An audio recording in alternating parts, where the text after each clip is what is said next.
Trevor the traction engine enjoyed living in the vicarage orchard. Edward came to see him every day, but sometimes Trevor didn't have enough work to do. I do like to keep busy all the time, He sighed one day. and I do like company, especially children's company. Cheer up, smiled Edward. Sir Topham Hatt has work for you at his new harbor. I'm to take you to meet Thomas today.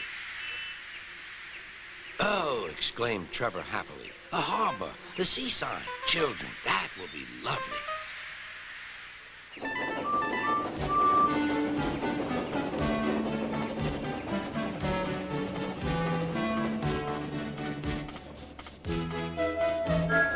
Thomas was on his way to the harbor with a trainload of metal pilings. They were needed to make the harbor wall firm and safe.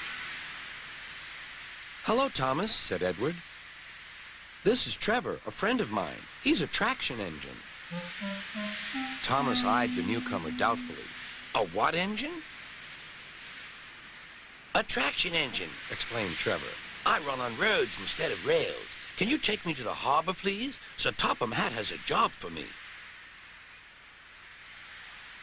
Yes, of course, replied Thomas, but he was still puzzled. Workmen coupled Trevor's car to Thomas's train, and soon they were ready to start their journey.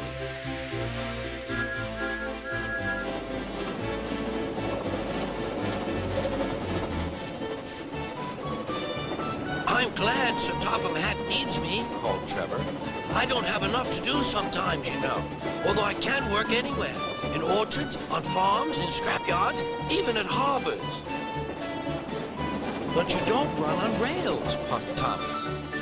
I'm a traction engine. I don't need rails to be useful, Replied Trevor.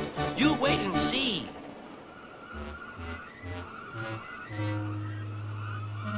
When they reached the harbor, they found everything in confusion. Cars had been derailed, blocking the line, and stone slabs lay everywhere. We must get these pilings past, said Thomas's driver. They are essential.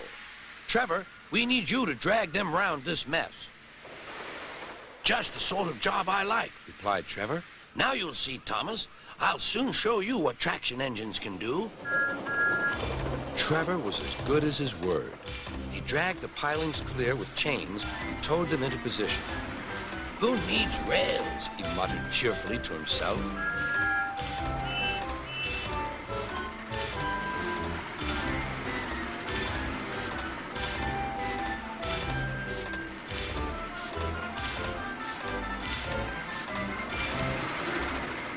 Later, Thomas brought Annie and Clarabelle to visit him. Thomas was most impressed.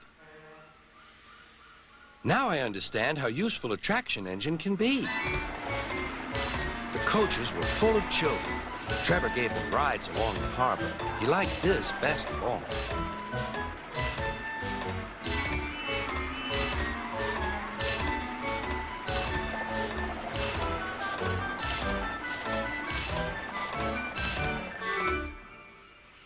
He's very kind, said Annie.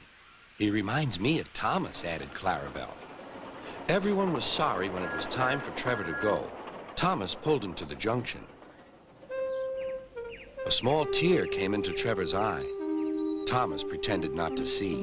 He whistled gaily to make Trevor happy. I'll come and see you if I can, he promised.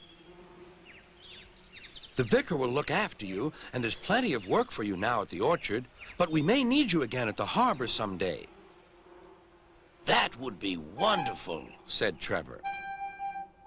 That evening, Trevor stood remembering his new friend Thomas, the harbor, and most of all, the children. Then he went happily to sleep in the shed at the bottom of the orchard.